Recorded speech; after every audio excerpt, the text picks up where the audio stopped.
നമ്മൾ ഗെയിംസ് കളിക്കുമ്പോൾ വിഷ്വലി കാണുന്ന ഒബ്ജക്ട്സ് ഒക്കെ എങ്ങനെയാണ് ക്രിയേറ്റ് ചെയ്യുന്നതെന്ന് എപ്പോഴെങ്കിലും ആലോചിച്ചിട്ടുണ്ടോ? ഓരോ different location, guns, weapons, vehicle, characters, ഇതൊക്കെ എങ്ങനെയാണ് ക്രിയേറ്റ് ചെയ്യുന്നതെന്ന് നിങ്ങൾ എപ്പോഴെങ്കിലും ആലോചിച്ചിട്ടുണ്ടോ? ഇന്നത്തെ വീഡിയോയിൽ ഈ പ്രോസസ്സിനെ കുറിച്ചാണ് ഡീറ്റെയിൽ ആയിട്ട് കാണാൻ വേണ്ടി പോകുന്നത്. ഓൾസോ ആനിമേഷൻ ആൻഡ് ആർട്ട് സ്റ്റൈലിൽ 2D, 2.5D, 3D എന്നിങ്ങനെ 3 ഡിഫറെൻ്റ് ആയിട്ടുള്ള ആർട്ട് സ്റ്റൈൽസ് ഉണ്ട്. ഇന്നത്തെ വീഡിയോയിൽ 3Dയിലുള്ള game assets, Assassin's Creed, Spider-Man, Sleeping Dogs പോലുള്ള ഗെയിംസിൽ യൂസ് ചെയ്ത സ്റ്റൈലിനെ കുറിച്ചാണ് കാണാൻ വേണ്ടി പോകുന്നത്. So this is Vichu from gaming എക്സ്ട്രൻസ് യൂട്യൂബ് ചാനൽ. Let's begin.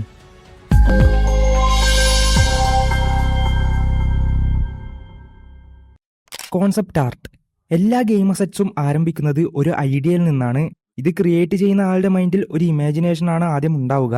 ഇതിനെ ആർട്ടായിട്ട് കൊണ്ടുവരുന്ന ഒരു മാജിക്കൽ പ്രോസസ്സാണ് ഈ കോൺസെപ്റ്റ് ആർട്ടിസ്റ്റ് ചെയ്യുന്നത്. ഒരു സൈഫൈ വെപ്പൺ ആയിരിക്കാം, സ്വോർഡ് ആയിരിക്കാം, ഏലിയൻ ക്യാരക്ടർ ആയിരിക്കാം. ഇത് കാണാൻ ഏകദേശം എങ്ങനെ ഉണ്ടാവുമെന്ന ഔട്ട് കൊണ്ടുവരുന്നതാണ് ഈ ഒരു പ്രോസസ്സ്.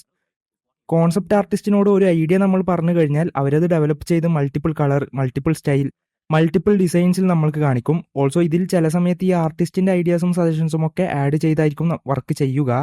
ഔട്ട് കണ്ടതിന് ശേഷം ഏതാണോ നമ്മുടെ ഗെയിമിന് മാച്ച് ആവുക ആ ഡിസൈൻ വെച്ച് നെക്സ്റ്റ് സ്റ്റെപ്പിലോട്ട് പോകണം.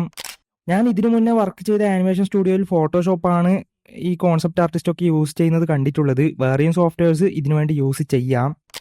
3D modelling. Concept art approve ആയതിനു ശേഷം ആ കോൺസെപ്റ്റ് ആർട്ടിനെ 3D ആർട്ടിസ്റ്റിന്റെ കയ്യിലോട്ട് കൊടുക്കും. ഈ 3D ആർട്ടിസ്റ്റാണ് ആ കോൺസെപ്റ്റിനെ ആ ആർട്ട് ഫോമിൽ നിന്ന് 3 ഡയമെൻഷണൽ ഫോർമാറ്റിലോട്ട് മാറ്റുന്നത്. ഇതിനുവേണ്ടി മായ, ബ്ലെൻഡർ, സീബ്രഷ് പോലെയുള്ള 3D മോഡലിംഗ് അല്ലെങ്കിൽ സ്കൾപ്റ്റിംഗ് സോഫ്റ്റ്വെയർസ് യൂസ് ചെയ്യാം. മായ പെയ്ഡ് സോഫ്റ്റ്വെയർ ആണ്, പക്ഷേ സ്റ്റുഡൻറ് ലൈസൻസ് യൂസ് ചെയ്ത് 1 ഇയർ ഫ്രീ ആയിട്ട് യൂസ് ചെയ്യാം. ബ്ലെൻഡർ എല്ലാവർക്കും അറിയുന്നത് പോലെ ഫ്രീ ആയിട്ടുള്ള സോഫ്റ്റ്വെയർ ആണ്.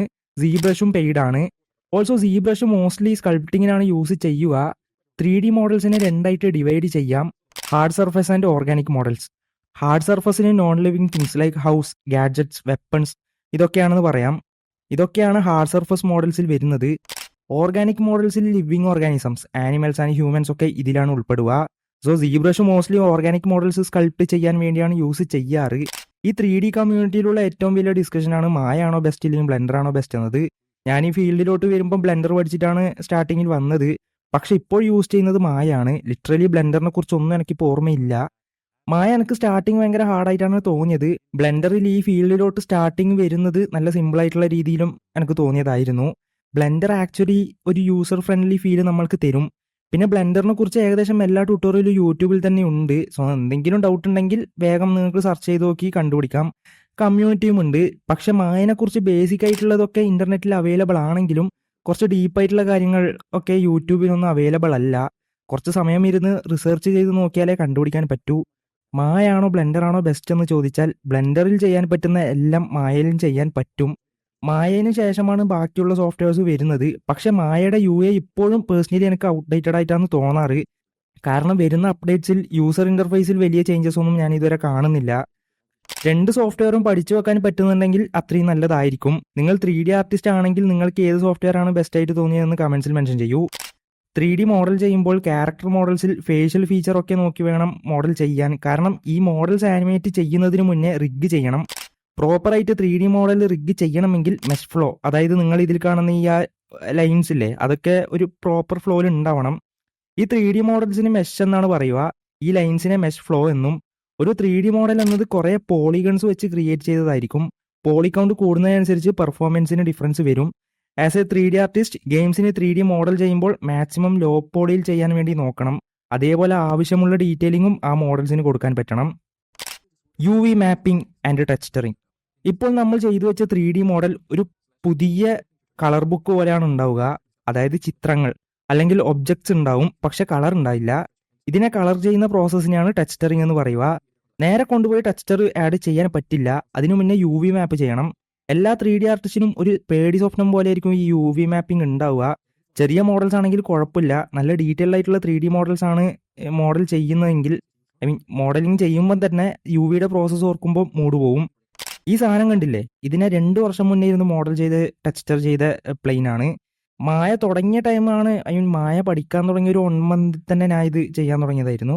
സോ ആ ഒരു സമയത്തായതുകൊണ്ട് ഇതിന്റെ UV പ്രോസസ്സിൽ എൻ്റെ കിളി പോയി എന്ന് തന്നെ പറയാം. മോഡൽ ഫിനിഷ് ആക്കുമ്പോൾ തന്നെ പ്രാന്തായി വന്നതായിരുന്നു. UVയിൽ ഇരിക്കാൻ തുടങ്ങിയപ്പോൾ തലേന്ന് എന്തൊക്കെ പാറിപ്പോകുന്നുണ്ടായിനി. കാരണം അത്രയും ഡീറ്റെയിലിംഗ് ഈ ഒരു മോഡലിൽ കൊടുത്തിട്ടുണ്ടായിന് ആ സമയത്ത് ഞാൻ. പക്ഷെ കുറേ പേർക്ക് യു വി മാപ്പിംഗ് സിമ്പിൾ ആയിരിക്കും. പേഴ്സണലി എനിക്കറിയുന്ന 1-2 3D ആർട്ടിസ്റ്റിനൊക്കെ യു വി മാപ്പിംഗ് അത്ര വലിയ കാര്യമാക്കാതെ നടക്കുന്നുണ്ട്. ഈ പ്രോസസ്സ് എന്നത് ഓറഞ്ചിന്റെ തൊലി പൊളിച്ചിട്ട് ഒരു ഫ്ലാറ്റ് സർഫേസിൽ വെക്കുന്നത് പോലെയാണ്. സോ ടെക്സ്റ്റേഴ്സ് അപ്ലൈ ചെയ്യുമ്പോൾ പ്രോപ്പറായിട്ട് വരണമെങ്കിൽ ആദ്യം യു വി പ്രോപ്പറായിട്ട് കട്ട് ചെയ്യണം. യു വി പ്രോപ്പറായിട്ട് ചെയ്യണമെങ്കിൽ മെഷ് ഫ്ലോ കറക്റ്റ് ആയിരിക്കണം. സോ മടി കാണിച്ച് തോന്നുന്ന പോലെ മോഡൽ ചെയ്യാൻ നിന്നാൽ ലാസ്റ്റ് ആ 3D മോഡൽ ഒന്നിനും കൊള്ളാണ്ടാവും. സോ മോഡൽ ചെയ്യുമ്പോൾ തന്നെ എല്ലാം സെറ്റ് ആവുന്ന രീതിയിൽ ശ്രദ്ധിച്ച് വേണം മോഡൽ ചെയ്യാൻ. യു വി മാപ്പിംഗ് പ്രോസസ്സ് നിങ്ങൾ മോഡൽ ചെയ്യുന്ന അതേ 3D മോഡലിംഗ് സോഫ്റ്റ്വെയർ തന്നെ ചെയ്യാൻ പറ്റുന്നതാണ്. ടെക്സ്റ്ററിങ്ങും ഫോട്ടോഷോപ്പ് അല്ലെങ്കിൽ സബ്സ്റ്റൻസ് പെയിന്റർ ഈ രണ്ടെണ്ണത്തിൽ ഏതെങ്കിലും യൂസ് ചെയ്യേണ്ടി വരും. അല്ലാണ്ടും വേറെ സോഫ്റ്റ്വെയർസ് ഉണ്ട്. പോപ്പുലറായിട്ട് ഈ 2 സോഫ്റ്റ്വെയർസ് ആണ് ഇപ്പം കറന്റ് ഉള്ളത്. ഓരോ ഒബ്ജക്ട്സിന് ഓരോ രീതിയിലുള്ള റിഫ്ലക്ഷൻസും കാര്യങ്ങളുമാണ് ഉണ്ടാവുക. എക്സാമ്പിളിന് ഇപ്പം മെറ്റലിനുള്ള ടെക്സ്റ്റർ ആയിരിക്കില്ലല്ലോ പ്ലാസ്റ്റിക്കിന് ഉണ്ടാവുക. ഇതിനു വേണ്ടി ടെക്സ്റ്ററിങ്ങിന് ഡിഫറെൻ്റ് ആയിട്ടുള്ള മാപ്സ് ഉണ്ട്. ഡിഫ്യൂസ് മാപ്പ്, ബേസ് കളർ, പാറ്റേൺ, ഡിസൈൻ ഒക്കെ ഈ മാപ്പിലാണ് വരിക. നോർമൽ മാപ്പ് ഇത് ഡെപ്ത് ഡിക്രീസ് ചെയ്യുന്നത് പോലെ ഡീറ്റെയിലിംഗ് ആഡ് ചെയ്യാൻ ഉള്ള ഒരു മാപ്പാണ്. ഓൾസോ ടെക്സ്റ്ററിങ്ങിൽ ഡീറ്റെയിലിംഗ് കൊണ്ടുവരുമ്പോൾ അത് പോളി കൗണ്ടിനെ എഫക്റ്റ് ചെയ്യില്ല. സോ ടെക്സ്റ്ററിങ്ങിൽ കൊടുക്കാൻ പറ്റുന്ന ഡീറ്റെയിലിംഗ് ടെക്സ്റ്ററിങ് തന്നെ കൊടുക്കാൻ ശ്രമിക്കുക. അങ്ങനെയാണെങ്കിൽ നമുക്ക് പോളി കൗണ്ട് കുറച്ച് ആ ഒരു മോഡൽ ഒപ്റ്റിമൈസ് ചെയ്യാൻ പറ്റും. സ്പെക്കുലർ അല്ലെങ്കിൽ മെറ്റാലിക് മാപ്പ്, മോഡലിന്റെ ഷൈനിങ് എഫക്റ്റ് അഡ്ജസ്റ്റ് ചെയ്യാൻ ഈ മാപ്പ് യൂസ് ചെയ്യാം. റഫ്നെസ് മാപ്പ്, ലൈറ്റ് എങ്ങനെയാണ് മോഡലിനെ എഫക്റ്റ് ചെയ്യാൻ പോകുന്നതെന്ന കാര്യങ്ങളൊക്കെ ഇതിൽ നമുക്ക് അഡ്ജസ്റ്റ് ചെയ്യാൻ പറ്റും. ലൈക്ക് ഈ ഗ്ലോസി എഫക്റ്റ് ഒക്കെ എങ്ങനെ വർക്ക് ആവണമെന്ന് ഇതിൽ നമുക്ക് അഡ്ജസ്റ്റ് ചെയ്യാൻ പറ്റും. റിഗ്ഗിങ് ആൻഡ് സ്കിന്നിങ്, ഒരു ഒബ്ജക്റ്റിന് മൂവ്മെന്റ് വേണമെങ്കിൽ സ്കെലിട്ടൺ വേണം. റിഗ്ഗിങ് എന്നത് ഒബ്ജക്ട്സിന് ഡിജിറ്റലി സ്കെലിട്ടൺ ക്രിയേറ്റ് ചെയ്യുന്ന പ്രോസസ്സാണ്. സ്കിന്നിങ് എന്ന പ്രോസസ്സ് ഈ മൂവ്മെന്റ് വരുമ്പോൾ ആർട്ടിഫിഷ്യലി തോന്നാതെ നാച്ചുറലായിട്ട് കൊണ്ടുവരാൻ വേണ്ടിയുള്ളതുമാണ്. ഗൺസിന് റിഗ്ഗിങ് എന്നത് മാഗ്, ട്രിഗേഴ്സ്, സ്കോപ്പ് ഒക്കെ മൂവ് ചെയ്യാൻ വേണ്ടിയാണ്. അതേപോലെ ക്യാരക്ടേഴ്സിന് റിഗ്ഗിങ് എന്നത് ഈ കാലനക്കാൻ, കയ്യനക്കാൻ, കഴുത്തനക്കാൻ, നടുവനക്കാൻ ഹെൽപ്പ് ചെയ്യുന്നതാണ്. ഓൾസോ ഫേഷ്യൽ എക്സ്പ്രഷൻസിനും ഫേഷ്യൽ റിഗ് ഉണ്ട്, അത് സെപ്പറേറ്റ് ആണ്. ആനിമേഷൻ, ഇതൊക്കെ റിഗ് ചെയ്ത് കഴിഞ്ഞ് ആനിമേറ്റേഴ്സിൻ്റെ അടുത്ത് ഈ മോഡൽ കൊടുക്കും. ക്യാരക്ടറാണോ പ്രോപ്പാണോ എന്ന് വെച്ചാൽ കൊടുക്കും.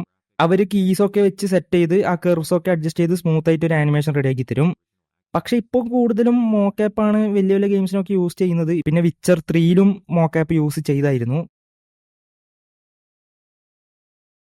സോ ഇപ്പം മാനുവലി ആരും അധികം ഇതുപോലെ ഇൻഡസ്ട്രി ബേസ്ഡ് വർക്ക് ചെയ്യുമ്പം ഹാൻഡ് മെയ്ഡ് ആനിമേഷൻസ് യൂസ് ചെയ്യാറില്ല. പക്ഷേ അവിടെ ഒരു ആനിമേറ്ററിൻ്റെ ആവശ്യം എന്തായാലും വേണം. മോക്കാപ്പ് ഉണ്ടെന്ന് വെച്ചിട്ട് ആനിമേറ്ററിനെ റീപ്ലേസ് ചെയ്യാൻ പോകുന്നില്ല. അത് എന്തായാലും ആ ഒരു ഡാറ്റ കൺവേർട്ട് ചെയ്ത് ക്യാരക്ടറിലോട്ട് കൊണ്ടുവരണമെങ്കിൽ അവിടെ ഒരാളുടെ ആവശ്യമുണ്ട്. സോ ആനിമേറ്റർ അവിടെ വേണം എന്തായാലും. ഇതിന് ശേഷം ഇതുവരെ എല്ലാം ഡിഫറെൻറ്റ് സോഫ്റ്റ്വെയർസിലായിരിക്കും നമ്മൾ ചെയ്തത്. ഇതിനെ നമ്മൾ ഗെയിം എഞ്ചിനിലോട്ട് ഇമ്പോർട്ട് ചെയ്യണം.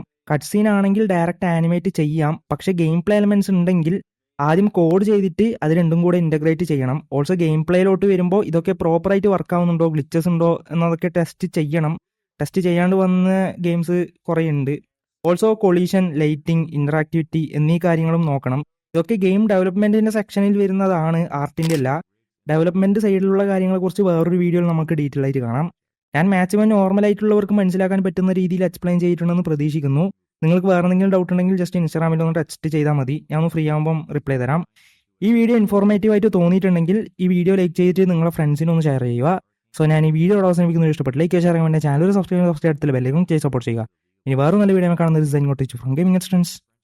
Peace out.